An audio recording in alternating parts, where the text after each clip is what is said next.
Well, and I think we do need to do the show one day from a ring, but that is Shiba, where she features Isaac Zebra Sssenyange, who is joining us here to talk about his life, you know, moving out of his father's shadow, and also about the national title that is coming up shortly for the under 70 kilogram weight. Type of weight. I don't know, is that bantam, light feather? I don't think it's heavyweight. It's super welterweight. Super the expert is here. The expert is here. Good evening to you, Isaac Zebra Sssenyange, and welcome to NTV Sport Nights. Good to have you, good to see you, good to meet you. I like the style. Yeah. Good evening to Mebo. I'm really glad to be here with this is my brother. He's your brother. Greetings to everyone tuned in right now, and I'm very happy to be here. Actually, Isaac, we invited you here because I saw you in a video with Shiba. And I thought the perfumes of Shiba will rub off when you get here. That's why you're on the set. You should invite us to a ring. Did you train her to do that, or she's... Yeah, we actually did a little bit of practice, and she was really like into it. She's a fitness person. So she was like, she loved it, like what it represents. And yeah. Where is that? Where is that video shot for the ordinary? The video was shot at Zebra Boxing Club in YSL. So we were in talks with Shiba's team for a while, I think a year before even the shooting happened. But luckily, after some time, like they decided to go up on it, and a week later we shot the fight, and it was a boxing thing. And I know Mebo is the host. I'm just excited to see Isaac here. Yeah. It's the first time we've done a television interview. And first of all, I apologize for having not come to the gym to watch you, because I should have. But I know my colleagues, Sharifa Nambi, Abdul Nasser Semugabi, have been here on multiple occasions, they are normally my foot soldiers. But let's go back to the start. Your journey, how you joined boxing. And then this image of boxing, because that place where this video is shot is his ground. Yeah. When you're coming out of such a place, the first thing you're like, and with all the videos that are going around of these kicks on faces and that's something we've been really fighting ever since I think 2013, 14. When that hooliganism was really hyped up by then, and it was mostly from our areas. And my dad really did a big job of separating the image of boxers from these hooligans. So we've been trying to like pull the youth away from like criminal activity, away from drug use, and like showing them that through a sport like boxing, you can really prosper. And you look at images like people like me, people like Waswasali, people like Chobe Jonathan, who are like representing Uganda on the international level.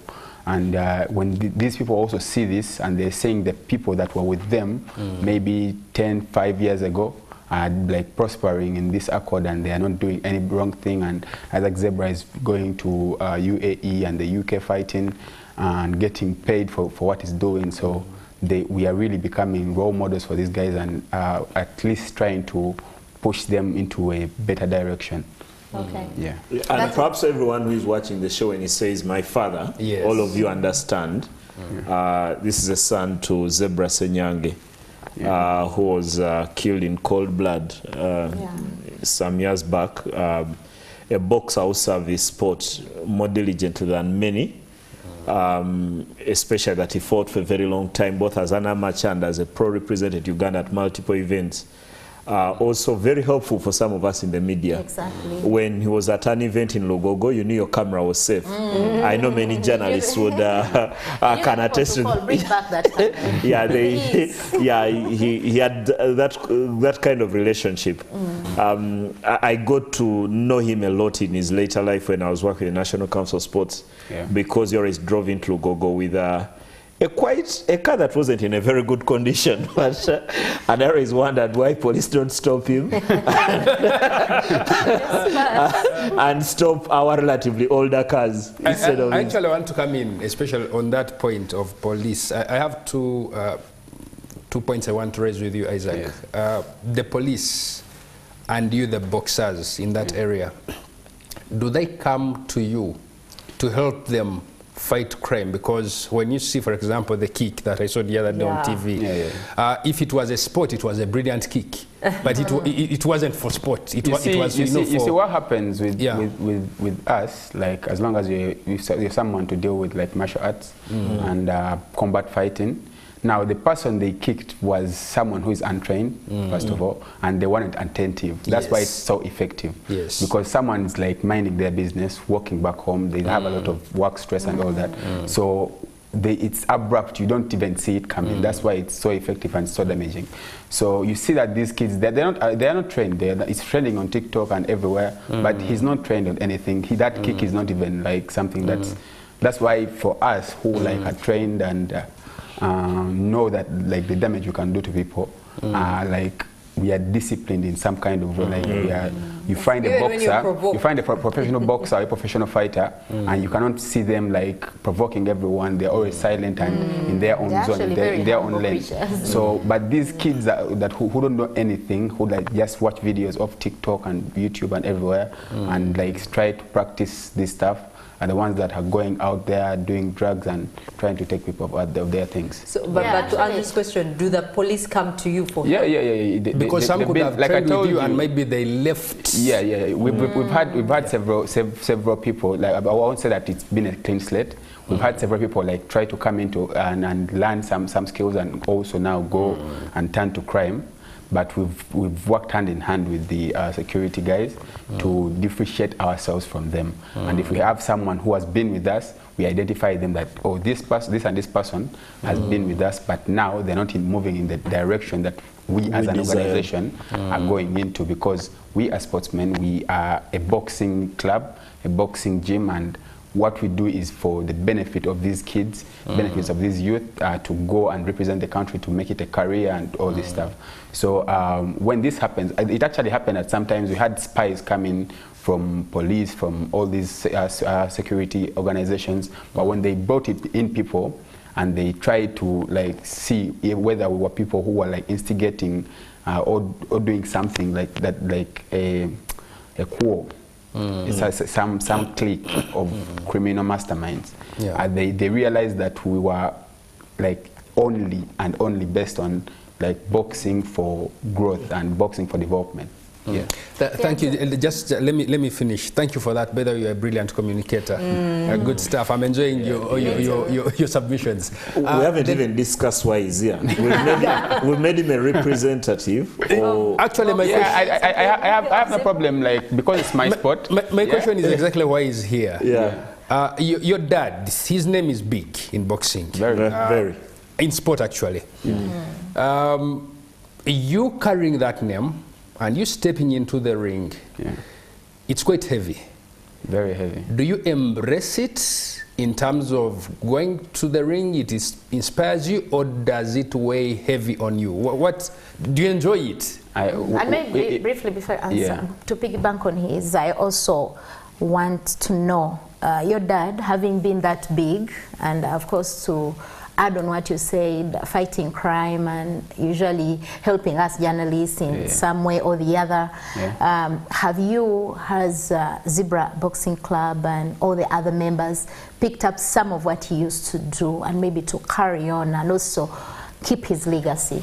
Let me first answer Andrew. It being a motivation and it being a burden, like, because it's too big. I think it's a bit of both, and it's what actually pushes me, it being both, because sometimes when I'm going to like risky fights, I turn to the motivation side. And sometimes when I'm having a lot to deal with, I remember during my national, when I was qualifying for the national team, I had like 3 roles. I had to manage the boxers, I had to be the person like orchestrating the food for the boxers because my mom wasn't around. I had to be the boxer myself. So sometimes it's heavy, but I tend to balance both sides and find an equilibrium. That's what I can say. Yeah, and then to answer her, like, have we picked up on some of his traits, like to keep his legacy moving? We've been doing a lot of charity with different organizations. We teamed up with Pastor Bogembe's team time back. Now it's like 2-3 years now, and we've been teaming up with several NGOs to do outreaches, to do a bit of medical, to do counseling for the youths, and to at least do something positive for our neighborhood. Because when you look at Boise, where we come from, it's a community where you find that most of the, it's where you're going to find the single mothers, it's where you're going to find the orphans, like it's where most of the youth are like unguided, or even the examples they look at are not the really good examples that will get you to where anyone wants to get, which is like to at least be in the middle class or in part of the 1%. But yeah, that's what we try to do. That's what we try to instill, a bit of discipline, a bit of religion, a bit of everything. We organize like events like duas during the Ramadan. We organize a lot of stuff to do with like to protect and give a directional path, like a proper direction to most of these people. And Isaac, and I want you to step away from speaking like Martin Luther King, and we talk about your unboxing. Yeah. And I want to first start this in Luganda. Wali olwaneyo mu amateur. Yeah. Kabagambo yo bamubira lwakuba mwana wa zebra. Yeah. You've heard those stories. I've heard that. Isaac bamukubye naye awangudde. Awangudde olwokuba zebra akolaga ne bamuhanje. Olwokuba abantu bomu bikonde batya nnyo zebra. Abaddewo kati mutabani we balina omuyisa. And by then you are what? 16, 17? I was 17, yeah. Yeah, 17 at the time. Have these things actually happened? Bakubira. Should I speak in English or English? So, this was a talk. It was a rumor. It was a mama. It was a lot of things back then. But I was actually someone who was never merited or never like given any free shot. Yeah. But people to the public, because I was Zebra's son. Yeah. It's like I want to give an example. I have, is it called Shafiq Magogo? Yeah. Yes. That's right. The son of Everyone's saying that Shafiq Magogo, I don't know if it's Sharif or Shafiq. Shafiq Magogo. Yeah. Is being favored. He's being favored because his father is the president. Yeah. But this boy is a workaholic. He's working hard. He's doing all this stuff, but it's all being like put aside, and because his father is the president, now they're saying, no, why is he double licensed? Why is he this? Why is he on the team? But this boy is merited. He's in the Premier League and doing all this stuff. Yeah. Now he just won some whatever with Uganda Kitara. Cup, Uganda Cup with Kitara. So he's doing all this stuff, but people are like turning a blind eye to it. And so I was beating up people. Yeah. Like seriously. In the ring. Yeah. I was beating up people, and this is serious because like during that time when I told you I had like 3 roles. Yes. Yeah. During the national team trials. So I fought against 3 guys. I started at the round of 32. I beat up the first guy from Nakawa. Round of 16, I beat up some other guy from police. Yeah, he was a veteran as well. These are the people I was seeing before when I was still like 8, 9, 10 years. Like they were boxing already. And I came and beat him. I beat him too. Now the third guy at the quarterfinals was actually someone who we actually chased out away from our club. This was one of the guys who used to carry me on his shoulders. So when he came in, he was talking. I was talking a lot of crap in the people. Like I'm gonna knock this boy out. I'm gonna make a name. I'll be the person who knocked out Zebra's son. I was like, okay. Now when I told that, I turned to my dad when I need motivation. When I was walking into the ring on that fight, I went in. And you have quite a walk in. I was self motivating myself, like turning to him. I was like, now this is our time. So when I walked in, I knew what he wanted to do. He wanted to knock me out. He was coming in with all the power, and he knew I didn't have power. So I beat him with my smarts, and won that fight. Qualified for the first Champions League. Yeah, and then ended up actually being the #1 and being on the national team and going to the Birmingham and all that stuff. But even when I was then you fought well in Birmingham. Yeah, even when I was going, even when I was going in Birmingham, I was at some point I beat Muzamil and I beat Kasuja, but I had lost to Owino. Yeah. So Owino had beat me and beat Muzamil, but lost to Kasuja. So we were 6 points each. Yeah. So they had to pick. Yeah, they had to pick. But Owino was someone who was around, I think he was 38 or something, and I was an 18-year-old. That's good for the future. Yeah. So now they didn't go for the future actually.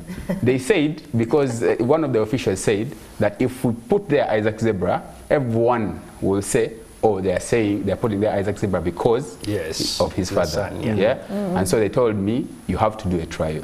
If he beats you, he's becoming the national team member. And if you beat him, the vice versa is true. So I went in, beat this guy up. Yeah. Remember, he's 20 years older than me. I've been watching him. I actually watched him go as a captain during, I think, the East African Games in Burundi sometime back with my mom. I beat him up. I became the 71-kilogram representative for the Birmingham Commonwealth Games in 2022, and I actually did a good job there. I lost at the first round, but it was a tricky one as well.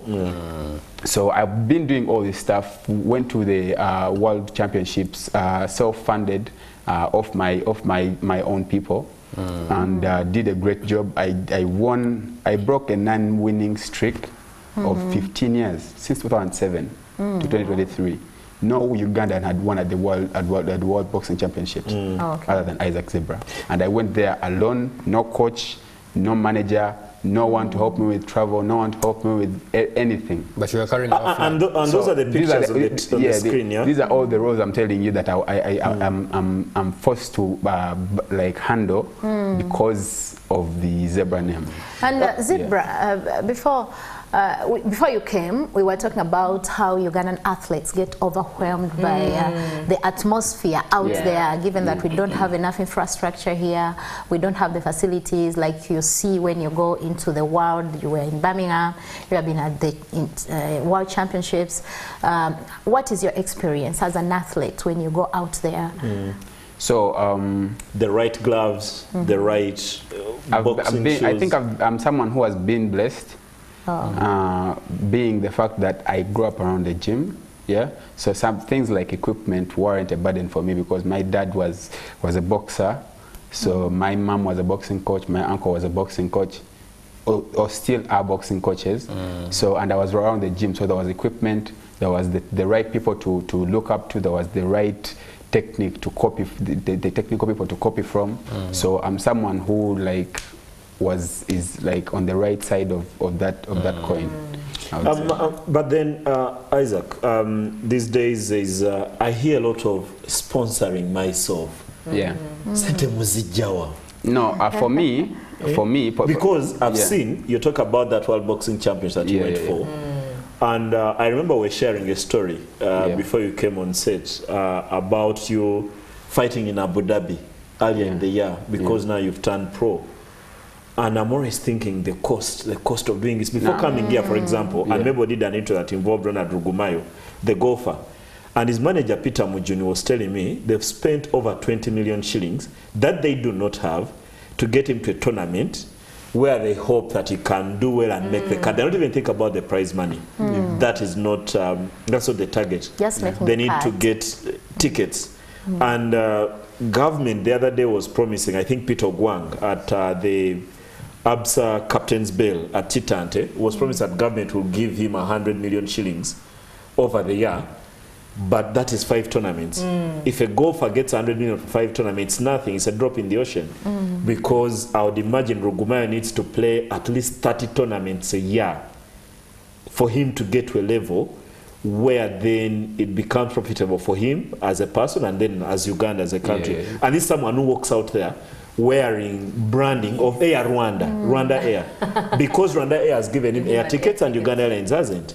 So when you talk about these things, sponsoring myself, no, I've been fortunate enough to have a few people that were, most of them were friends of my dad, Like, for example, when I went to Birmingham, a certain friend, because my father resided in London for a while. For some time, So, that's right. yeah, so one of his friends from back then was watching BBC, and these things were live. So he had my name, and he was like, wait, that's my friend's name. What is it still doing, like, in competition like this? So when he had my name, like, he followed me up, and he went to Instagram, and he, like, actually called me back to the UK then. And then ever since we've been like together. When you went back to the UK. No, his name is Alfan Sheikh, so he's my coach right now. So he's been helping me financially ever since Birmingham. And he's been sending me monthly allowances to help me train, to help me with several other issues. And yeah, he's been helping fund my progress since 2022 up until right now. He even actually, during my first fight in the UAE, he actually came from London, and he came in and he was at my fight, and he was really proud of the performance I put up, like knocking out the Egyptian in the first round. So you'd gone up, you're fighting in UAE? Yeah. Then, so about the UAE the other day, then we come back. Yeah. Now you're fighting in Ham Stadium, Nachivo. Yeah, so two oscillating. One day you're high, the next you're no, low. it's not that. So my debut fight, my first fight in the professionals was at Lugogo. Yeah. At Lugogo Hockey Grounds, and it was at the Zebra Sssenyange Memorial. It was the same day my dad was assassinated. Yeah. So we were trying to bring up a positive thing out of that. So then my other two fights, I have 3 fights right now. Then my other 2 fights have been in Abu Dhabi because I'm signed to an event called Rising Stars of Arabia. So they've been, because they saw what I did on my pro debut, they were like, we are looking for young stars like Isaac Zebra to at least to build them into world stars. That's what I'm saying, because the show is called Rising Stars.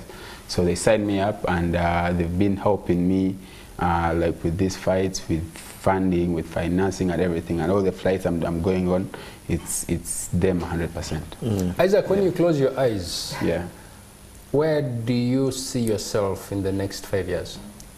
You have to start with Saturday. Yeah, we have to start with Saturday because Saturday is the opener, because it's gonna be a national title belt. Yeah. It's my first title belt, so it's gonna be a very big step into the future. Hopefully, when I finish up that one before the end of the year, you might as well see Isaac Zebra fighting for the continental belt. As far as ABA is concerned. So yeah, we are really pushing and at a higher rate because like I told you, I have like good funding from my coach and now Rising Stars of Arabia, helping me out with all this sanctioning for the belts and all these fights. So so far so good, but as well, like I told you, this is now personal sponsoring from people and now a company in the UAE. But I would also like to be signed for maybe endorsement for maybe like you mentioned, Uganda Airlines coming in maybe, and some of these. These days they have a flight to Dubai, so yeah, and it's actually cheap. It's cheaper than all the others. Yeah. So maybe when my guys like sign me up for the economy, they can upgrade me because of the investment. You never know, because even when I'm there, I'm fighting against all these Arabians and I'm flying the Ugandan flag. So if I go into the fight and these fights are being streamed on DAZN. DAZN is now the biggest platform for boxing. So if I go in putting on a brand like their logo on my shorts or on my vest that I'm walking in with, and they are seeing Uganda Airlines like it's sponsoring a Ugandan boxer, it would really be good representation. And they're all watching, both sponsors, corporate. Yeah, so they can DM me on my X or on my Instagram. How do you feel about Saturday? Saturday, I'm fueled and I'm really working hard. Yeah, I'm really working hard to the fight. I had got big before, a month before when I got the call. I was around 86 kilograms, and remember this is under 70, so I've had to lose, right now I think I've lost around 13 kilograms so far. Yeah, I'm left with around 3. So I've been working really Ismail hard. would want to know, how do you lose the weight? I was actually waiting. I was waiting for him to finish, and then I say, this conversation is between Andrew and Isaac. Is there salt in chicken or skinless? Not really. It's just nutritional discipline. And also like the training we put in. So before you go, maybe, what time is the fight on Saturday? So I think that's going to be a long one, because after the SC Villa Express matchup, there's going to be a 1.5 hour break. Now, this 1.5 hour break, I think there will be music performances, but after the pitch is done to be used by the football teams, the boxing ring is going to be set up in the middle of the pitch, around the center circle. Is it center circle or something? Yeah. So it's going to be set up there. And then after setting up the lights and everything, then the girls will come in. There's Zara and Nanda will are fighting against a certain opponent from around Kampala. And then after them, they're going to have a 3-round exhibition fight. And then after that, there will be my fight. It's a 10-rounder, the National Super Welterweight Championship. And then after mine, it's going to be the huge derby, Ugandan kickboxing derby, between Gola Moses and Omar Semata. The other day I met There's basically no sleeping on Saturday. We are going to end party all night long. Yeah, and after that, actually, there's going to be music. But is there Zebra Kid also doing the same, or should we only look to you for everything? Is there a what? Is Zebra brother or sister? A brother or sister? No, my sister actually, Dovina, June 1st will actually be her birthday. She's at the reception down there, and she instead of boxing, because we are more focused around like being athletes. So she's one of the best female archers we have right now in Uganda. Oh, yeah. Okay. So and I'm trying to also push my other younger sister into badminton. Okay, we are going to end it there. We'll be coming back after this short break, but a reminder, we are brought to you by Predator, a premium energy drink that costs only 2,000 shillings.